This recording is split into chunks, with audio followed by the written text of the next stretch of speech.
the Metro. Welcome to the Metro Cabaret Lab monthly meeting. My name is Bebe Bardeaux, and I am joined here by our fearless leader, Aquarius Moon. And we are going to talk today all about burlesque education, not just in the DMV, but beyond as well.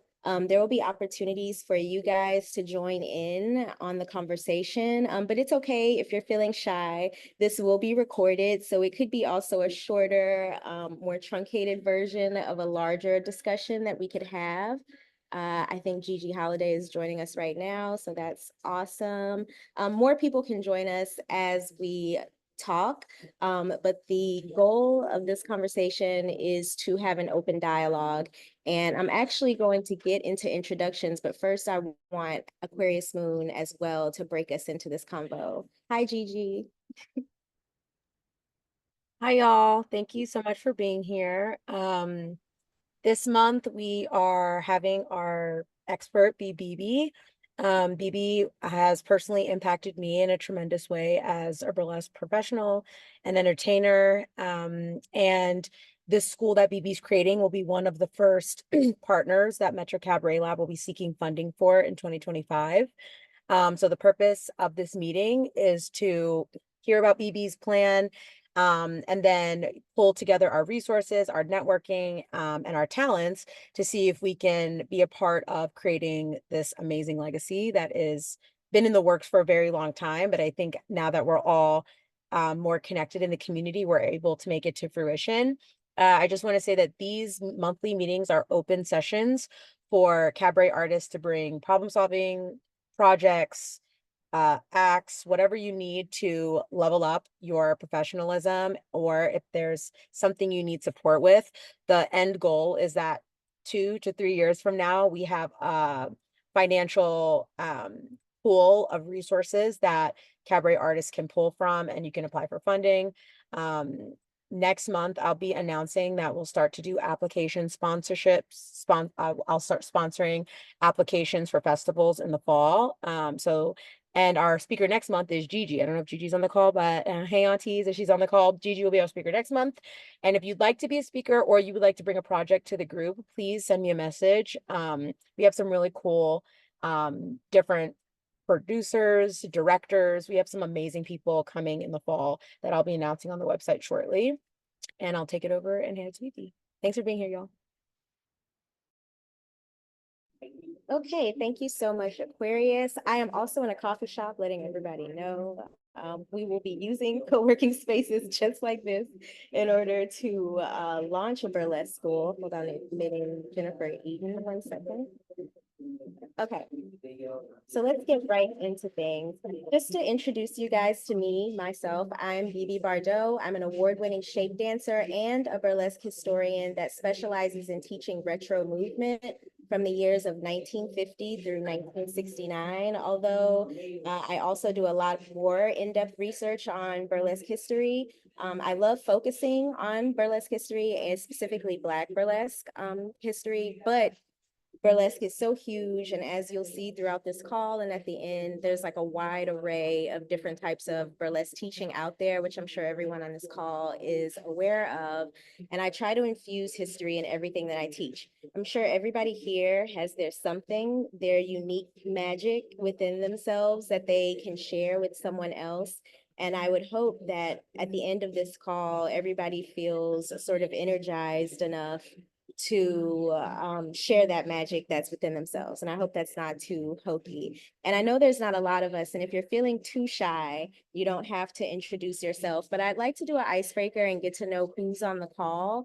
And if you could just share your burlesque name, where you're located within the DMV or beyond, and if you could share one substantive thing, big or small, that you have learned throughout your burlesque career. And as an example, you could say the shoes before corset rule. That's something that a lot of people didn't know about when they started burlesque.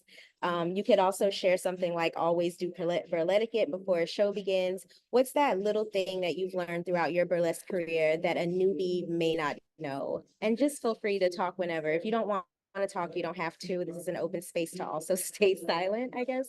But if you feel like sharing, go ahead.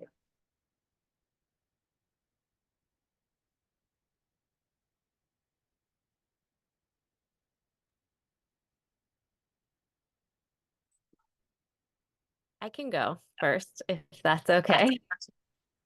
Um, I'm Valentina. Thank you so much for hosting today's session, guys. I'm really excited for it. Um, I have learned a lot of things, and I don't know if I can pick just one, but I guess one thing I guess there's so many things I feel like I have learned. Maybe I shouldn't have gone first, but I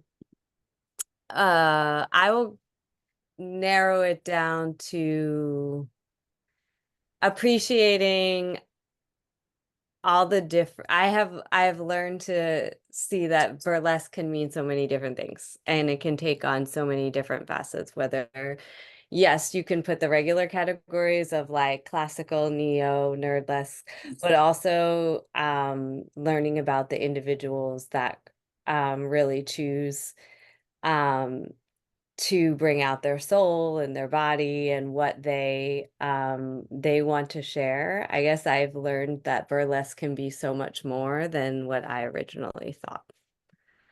Sorry I took so long. No, thank you for sharing. Aquarius Moon shared in the chat that she learned that burlesque can be just as impactful as other art forms, which is an important lesson to learn. Sometimes we discount ourselves as soon as we begin. So I think that's important as well, that burlesque in itself as an art form is extraordinarily diverse, and there are many, many different types of burlesque. Does anyone else want to share? Just unmute yourself and go ahead. I'll go. I should have gone first because Valentina said what I was going to say. So here I am stumbling to say a new thing. But hey, I'm Eden from Baltimore, now in Philly. I am a host and have been hosting burlesque and life events for going on 7 or 8 years now. And one thing that I've learned about burlesque and through being like immersed in this community is just how interconnected burlesque is with so many other forms of art and expression. Like everything from comedy to ministry can be a part of the way someone expresses himself through burlesque. And that's been one of the really like beautiful things I've been able to witness and be a part of. Absolutely. And I think that's where we're going to talk about barriers a little bit later, but I think trying to limit burlesque in any type of way, limit that form of expression that's born of each and every one of us. And like I said, we're all individual magical beings. Trying to limit that, I think, is a huge barrier to knowledge sharing, and it's a huge barrier to educating others. Thank you. So Poppy LaFay also said that it doesn't matter how popular you are, as long as people want to work with you and be around you backstage. And that's absolutely true. There are a lot of talented people in this world. There are a lot of beautiful people in this world. But if you are hard to work with, people just don't think it's worth it to go through the hassle of making their other performers feel unsafe. Or making, the show must go on. So if you're somebody who likes to stop the show, then you're absolutely right. People will not work with you. So thank you guys for sharing. If anybody else wants to share, just feel free to unmute. Gigi, did you unmute? Go ahead. Just unmuted. Hi, Gigi Holiday here. I'm 14 years in the burlesque game, and I am a full-time performer, and I just want to say this. We are athletes. Stretch, work out, stretch. Get a golf ball for them feet. I just got some body work done in the sense of just like someone had to realign me. I grew half an inch because I was so compressed. I need y'all to understand if y'all really want to do this business, all this shit, pardon my French, all of this, stretch. Go work out. We are athletes. We are athletes. I need y'all to understand that. Dominique Dawes, Savon Miles, all of them. We are athletes. Do it for yourself. Drink the water. Put lime juice in it if you need it. I just need to say that. You want to keep going. Take care of your health, okay? The best way that you can with the resources that you have. But stretching is free. All right. Thank you, Mama Gigi. And so as you can see, there are things big and small that you can learn from each other, and things like stretching so you don't pop something a little bit too soon. As you know, you can be a burlesque performer well into whatever age that you choose. Our beautiful legends teach us that. So we want to keep our bodies active in whatever way we're comfortable with for as long as we're comfortable with. So stretching is very important. Thank you, Gigi. All right, so let's keep it going. So now that we know that there are these small and big sort of educational things that we all know just by virtue of us being performers, my next question to everyone, and maybe this is something I can discuss, like I said, if you guys are feeling shy, it's completely okay. If you want to jump in, just unmute and jump in, super informal. But how are you teaching within your daily life or within your daily life as a burlesque performer? So here are a few opportunities for teachable moments. Of course, there are burlesque classes. There's nothing wrong with teaching at burlesque classes. Those are clearly the best opportunities for teachable moments. You have a willing and capable audience in front of you. Excellent.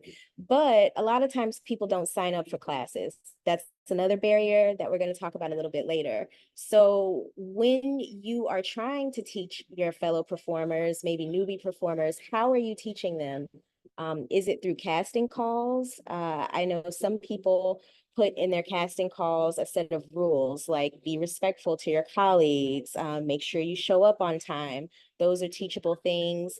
Sometimes if you have been a part of a show where they'll call a pre-show meeting before the show begins, the producer will say, I need all hands on deck, everybody come around, everybody comes, and then the producer tells them sort of the lay of the land for that night. There are also peer reviews, which I think can be a bit intense for newer performers. It's very hard to have your art critiqued, especially when our art is so intimate to who we are and our bodies, and what we think our bodies are capable of doing. So I do want to be careful with peer reviews, but I know those are teachable moments. Some of us have apprenticeships. Some of us have full-on mentorships. Mama Gigi, I don't know how many kids you have. So if anybody is willing and able, could you guys talk about how you teach the people around you?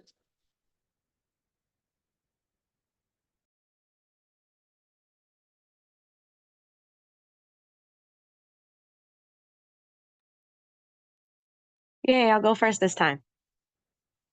So one of the things that I really pride myself on through hosting is making spaces more body inclusive and gender inclusive. And so I try to model the language that it would be wonderful if producers used in their casting calls to reflect that this is not just open to skinny people. This is not just open to white people. This is not just open to whatever version of burlesque they had in their mind when they started doing this shit or when they got whatever idea they had. And so I think it's really important to use gender neutral pronouns, to make sure that I ask everybody that I'm working with how they want to be referred to on stage, to affirm that all of these different bodies doing all of these different things are beautiful and deserving of affirmation and tips and all of the continued casting opportunities. And so I would say that I teach by leading by example. Yeah, I think that's really important. And I think that's very accessible for a lot of people. Some people, because of their own personalities, they may not want to get up in front of a whole classroom full of people and lead that classroom.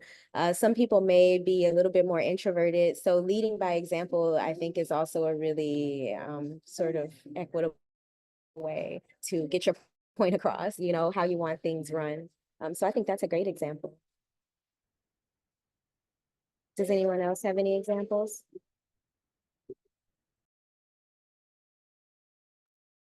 Yes. When it comes to, I'm sorry, I'm getting ready for a shot. Every time I come up here, I just have curlers in my hand. It's also talking to the audience. I have been in the audience and heard people think what burlesque is and think they know who the first Black burlesque, how should I put this? They think that it's just been Josephine Baker and that's it. So it's great to educate the audience about Tony Yelling, about Lottie the Body, about Baby Scrubs, about Jeeves Louise, about Egypt Black Nile. So talking to the audience and saying, hey, there's actually more than just what meets the eye. There's a whole group of us. And also explaining what burlesque is, you know, kind of changing their perspective of what burlesque is. The same thing by leading with examples. Sometimes people think that burlesque is nothing but in straight white girls, when it's actually an array of us, you know, fucking shit up and kicking, I'm sorry for cussing, and kicking down the door. But yeah, I think it's just educating and talking to the audience and not being mad at them like, you don't know what burlesque is. You can just say, well, burlesque is that, and let's look beyond this route. So talking to the audience. Thank you, Gigi. Yeah, I think that's important too. I mean, everything that you guys are saying, I want you guys also to know that it's very important because it informs the work that we'll be doing, trying to create a sustainable burlesque school in the DMV. So these are things that we want to keep in mind because sometimes it seems like schools are created in a vacuum and they're not actually tailored to the community's needs.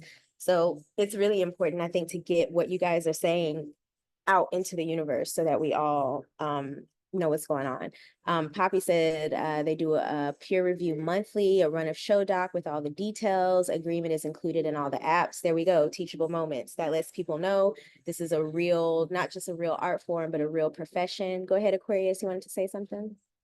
Yeah, one thing I wanted to note is I've had a few meetings in the last month with venue owners because I'm trying to get venues as partners in Metro Cabaret Lab, and a constant hesitation to specifically burlesque shows is the lack of professionalism with burlesque performers, not being going through on your word, not answering emails on time, not knowing the proper marketing strategies to help the show out. So I really try to bring that up in conversation in a like fun but important way and tone, just to always remember that I know we work in nightlife, but a lot of times we are being paid to do this work and to entertain. And it's only to our benefit to just keep that at the forefront of our mind when we're sharing these spaces. Absolutely. So Aquarius, that was a great segue into this next thing that we want to talk about, which is why is this even important, right? So a lot of us know that there can be not just knowledge gaps, but gaps in professionalism when it comes to burlesque, knowing what's appropriate and what's not appropriate. In fact, these days, diversity and inclusion is just as important as professionalism as well. So if you are working for a show that is not diverse, that's something that represents a knowledge gap. Perhaps those those producers don't know that these days in 2024, it's not okay to have all white lineups or something like that. We have to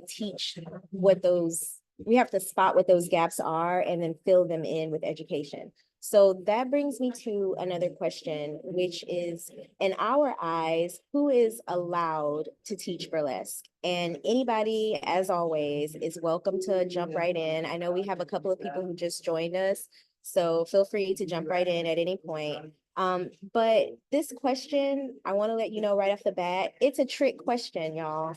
Everybody is allowed to teach burlesque, and that's unfortunate, but it's true. If you do a search for burlesque class in any locale, you'll see a wide array of people teaching burlesque classes, burlesque movement. Some of them are not burlesque performers and never have performed burlesque on a stage. So if you are trying to search for true burlesque courses, if we're not the ones teaching them, then trust and believe students will still be taking burlesque classes elsewhere. Okay, so I want us to think about that framework of who is allowed to teach burlesque. And then we could also share some burlesque horror stories. Just like Aquarius said, if you are not professional, that could lead to a burlesque horror story. I have a horror story that I'll share. And we could also share our burlesque miracles, okay? We don't have to just focus on the negativity. What is something that happened that's really excellent? So I'll start it off. If nobody else wants to share, that's completely fine. We could keep it to just us.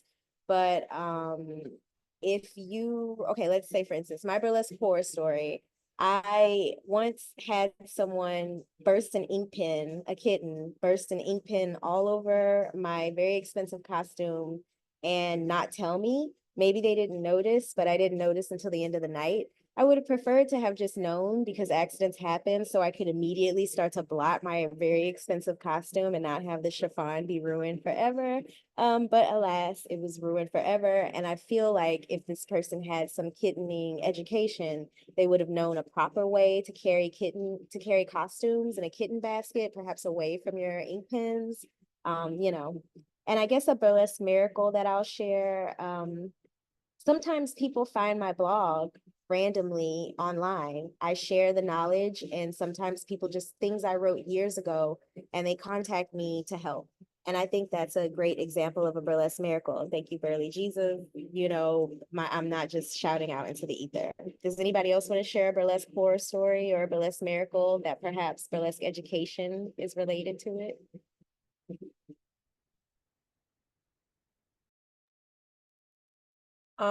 I think a positive thing, it's kind of drag related. Um, but I just did a drag show that is ran by a woman-owned axe throwing company in Northern Virginia. And they just won a legal case for the venue to stay and have a 10-year lease. And they've committed to doing, drag and burlesque shows at this venue for the next decade. And that's incredible to me because that owner is very invested in the community. And that just gave me a lot of hope and made me very excited. Because it's very nice to hear that.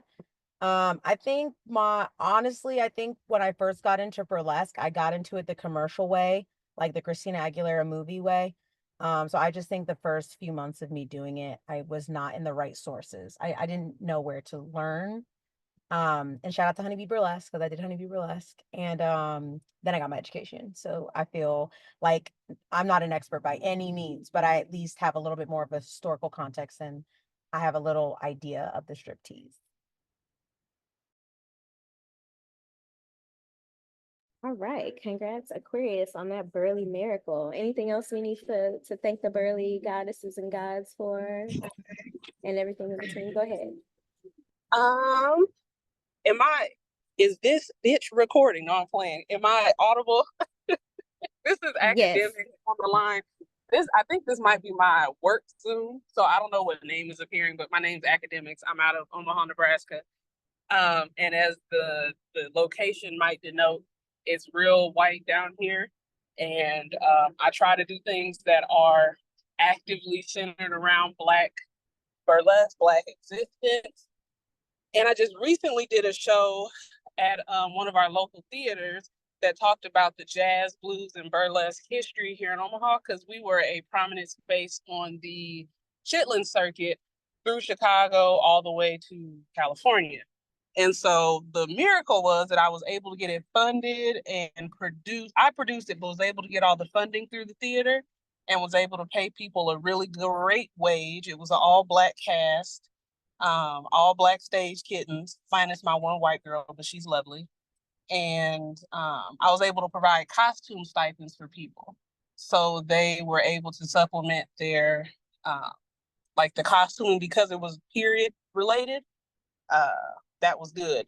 The negative, and I should have led with the negative, was that there is somebody who purports to be like a burlesque historian here in Omaha. And originally I was going to work with her. I was like, okay, you might know a little something about the local burlesque scene, but as I said, it was very Black focused, Black centered.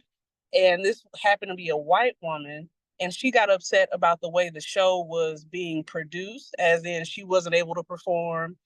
She wasn't able to make decisions as it related to the production, but that's because she didn't have the cultural competency needed in order to do so.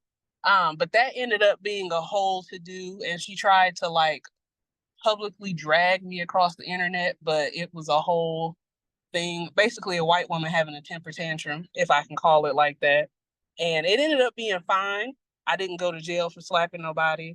So I would say that that also could possibly be a miracle. I don't know. Maybe. And that's it. I'm going back on mute. Thank you for sharing that story. And like, honestly, that's a real thing too, because conflict resolution is something that's so incredibly important. I would even put it as an advanced burlesque skill. the coffee shop that I'm in is playing Nightmare by Artie Shaw right now. I think they hear me talking about burlesque. But yeah, that is a excellent burlesque miracle, burlesque horror story turned miracle. Gigi, I see you turn your camera on. You got something to say? Yeah, before I let the thought leave my head, I did want to say that we cannot have community without conflict resolution skills. I will scream that from the rooftop. We don't have it. Burlesque does not have it. And we need to get on the Zoom. We need to get on the Zoom to be able to do that. But my burlesque horror story has to be the fact that I am a thick Afro Indigenous queer woman. And because I'm not teeny tiny, I don't get booked for a lot of things. But when you do book me, I shut the house down. I'm your favorite performer. I'm everything. And so when I first came to New York, I kind of already put in my head that because of the way I've been treating in DC, Baltimore, Virginia, being a thick performer trying to get corporate gigs and get those high ranking gigs, that like, I'm not going to get it. I'm not a thin white girl. And I turned that horror into happiness and like a miracle because I am performing at a place that has a good ton of thin white girls, but yet I am one of the main stars there. And so having that like flipped it with, being told no a good chunk of my career because my boobs are too big, my butt's too big, my thighs too big, I have a belly, things like that. And now this is what the people come to pay for to watch me shake. Over there $150 plates, over there $25 cocktails. And I shut down the house. So horror story turned into miracle and just amazing. And it's one of the things that I just love.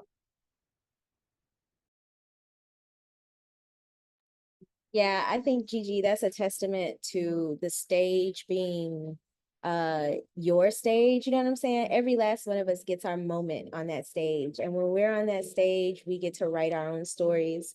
We get to control the narrative.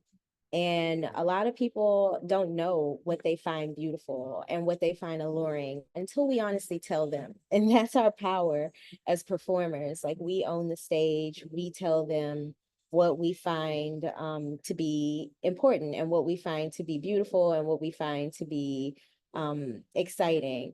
And the more that we can teach other people to find this power within themselves, the more powerful we all will become. Because as Aquarius said, burlesque has the power to become and is just as important as other art forms that are out there. Music, drag, we could have our own, burlesque race or something like that. We could have our own that if we just sort of collaborated and if we broke sort of the mold, so we're talking about breaking that mold today. Thank you guys for sharing. Anybody else want to share, just comment or unmute. It's super informal.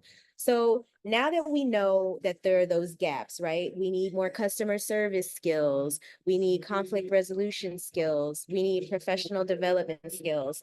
Now we need to talk about how burlesque education can fill those knowledge gaps. And when I say fill those gaps, I mean that we want to build the capacity of performance artists, not just in the DMV, but beyond as well. Just like we said, we have somebody here from Omaha, Nebraska, where they feel a little bit isolated. So Chocolate City Burlesque University, which is something that I'm going to talk about in a couple of minutes, but I don't want to keep you guys here too long.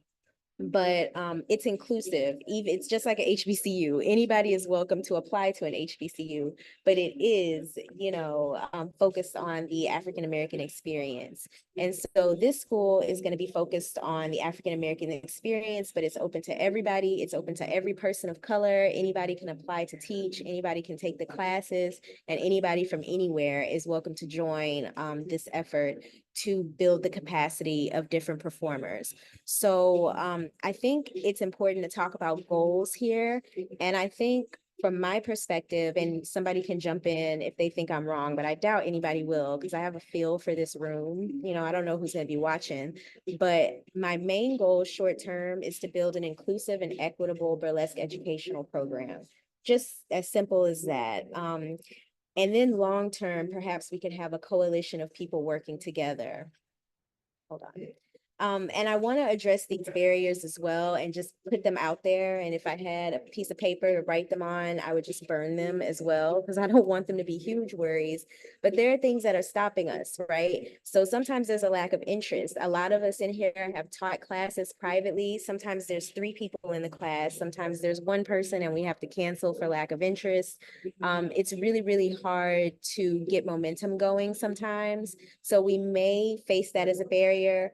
A lot of times people don't want to collaborate, and we have a lot of excellent schools in the area. I was a graduate of Studio Holiday. I think a couple of, maybe some other people on this call are graduates of Studio Holiday through Gigi. A couple of us graduated from Honeybee Burlesque program.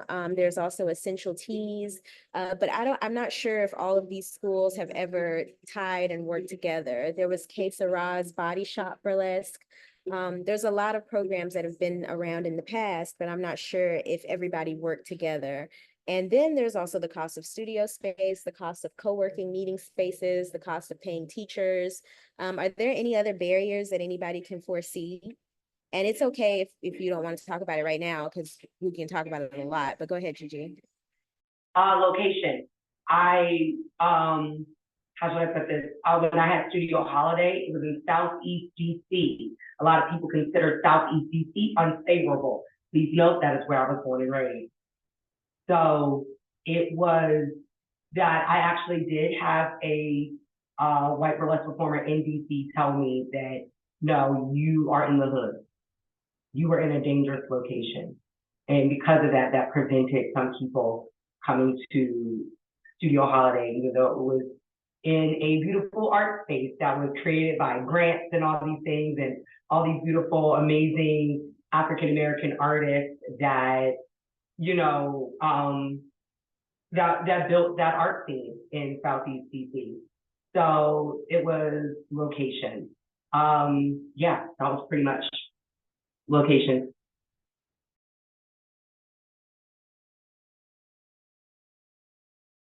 All right, thank you so much, Gigi. And I see the chat going crazy too. Yeah, definitely. Accessibility for those who don't drive, location, like Gigi said, some people are scared to go to Southeast. I remember Ava Mystique had a studio in North Capitol, and she also had a studio, I think, or did classes in Southeast for a while, and it was the same thing. Childcare, time commitment. I have an 8-year-old with autism, so I definitely understand that. I know we all have, you know, our different time commitments and things that take precedence over everything. Weather, that's an awesome thing. Sometimes it's just hard for people to trek out, you know, financial barriers. These are all really, really awesome things because we can get ahead of them. Now that we know what they are, we can address them and have a strategy plan in place to make sure that we're not surprised by anything. There are no surprises. So this program hopefully would be hybrid. I think online.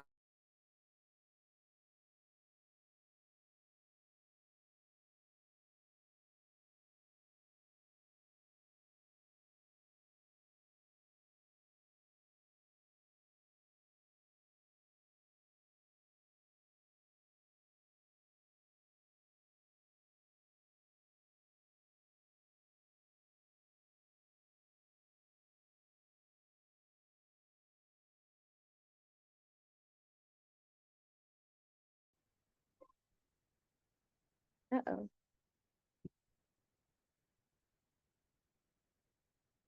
Sorry, guys, your screen is paused. Resume. All right, there we go. Can you guys see that? Something happened to the screen. All right, cool. I can see it.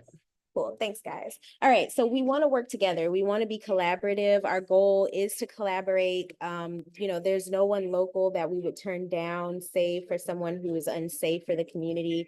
So if anybody has any info or knowledge about anybody that's unsafe that we should avoid, feel free to, you know, hit me up and we can talk about it. But the main goal is to work together to combat those barriers. Okay. And like I said, I don't want to keep you guys too long. It's already 4:41. So the call to action for this meeting is to have you guys help us start the Chocolate City Burlesque University. I'm going to take you guys to the site so you can see it. Can you guys still see this? Thumbs up, anybody? Yep. Yep. Okay, I see it. All right, so if you go to my website, it's just www.bebebardeaux.com/school. You'll see a lot of information here. There's a couple of committees one committee that we're asking people to join. It's the Burlesque School Formation Committee. The main purpose of this committee is to help us start the school, basically, help us scout out venues, help us create a sustainable plan. It actually doesn't involve a lot of work. I mean, we want people to be passionate about it, but the main purpose of the committee is to just make sure that the community is represented in the founding of this school. Then there's also an application to teach, and I'll get into that. If you go to the site, I tell you a little bit about me, which I've already told you guys about, and a couple of my teaching highlights. But right here is where it gets important. This is the dream team. I'm currently recruiting an advisory board, which is a lot more of an intimate process that is not open. Thank you so much already, Gigi. I hope you're comfortable with me saying this, but Gigi's already joined the advisory board, which is really cool. I've asked a couple of other people, so there are a couple of, irons in the fire or something like that. So we're building a really, really awesome advisory board of really, really top-notch burlesque educational leaders, and Gigi is one of them. We're super thankful. And there are other things that we need help.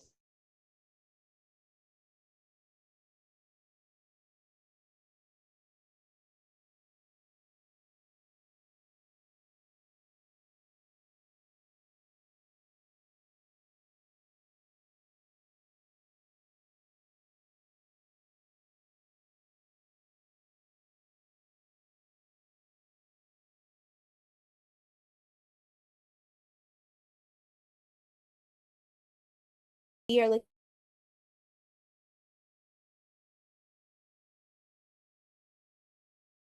at dean of faculty, an associate dean of marketing, and a director of finance. And we're also looking for teachers.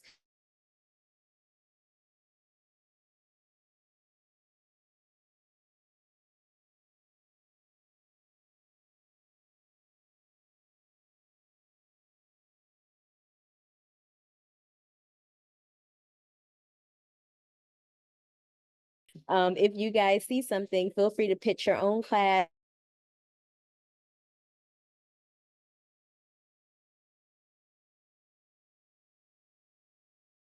Um,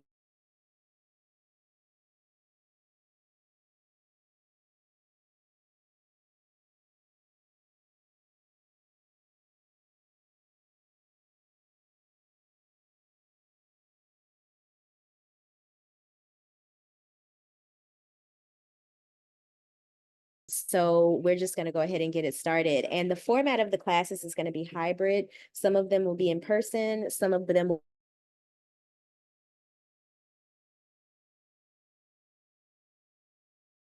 when you go, here's the application to teach.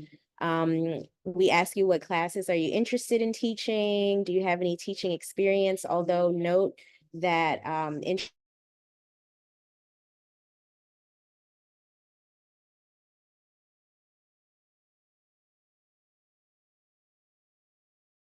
it says you have to agree to treat your colleagues with respect at all times.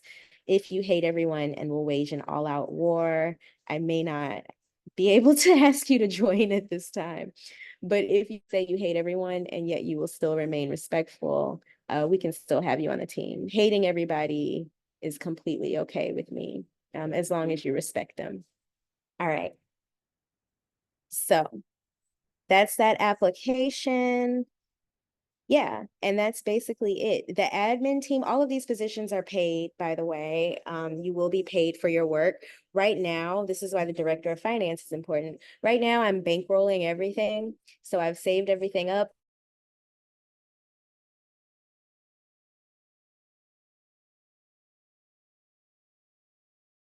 The senior administrative team and pay for venue space. And we'll collect revenue through ticket sales, but we're going to pay our professors a flat rate of $150 per class. And the senior administrative team will get paid per meeting. Okay. Per product output. Does anybody have any questions about the Chocolate City Burlesque University and what we're trying to do?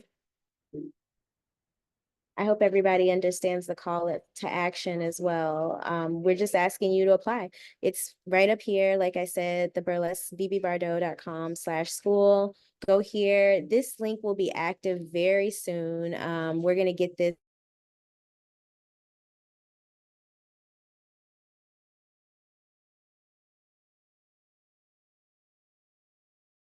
to teach, apply to teach, and then you can also join our senior administrative team, which is a little bit more of a time commitment here. And we're looking for marketing, faculty, executive assistant, and director of finance. Okay. Anybody have any questions at all?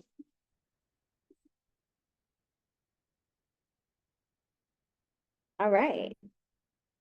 Well, that's it, guys. That's the call to action. Does anybody have anything they'd like to share? I hope you guys will join us.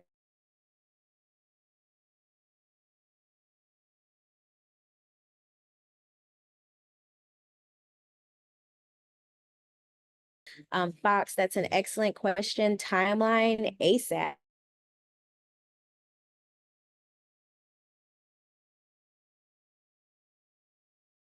So that we can start having a really sort of cohesive way of managing funds.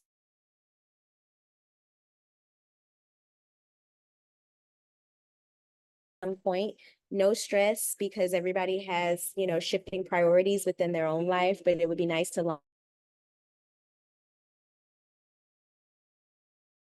diverse, inclusive staff so we can get these classes rolling and get people used to our name. We want to get a team together so we can get our branding and our logo together. Long term, it would be great, excellent to have a brick and mortar sort of burlesque school somewhere in the city. We know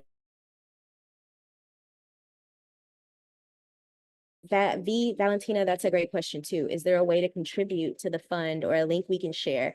This is why we need a director of finance.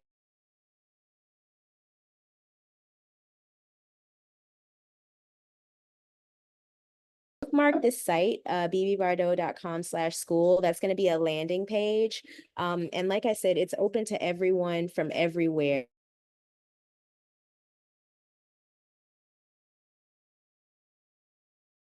Identify with Chocolate City. And so we want people from everywhere to feel this community spirit.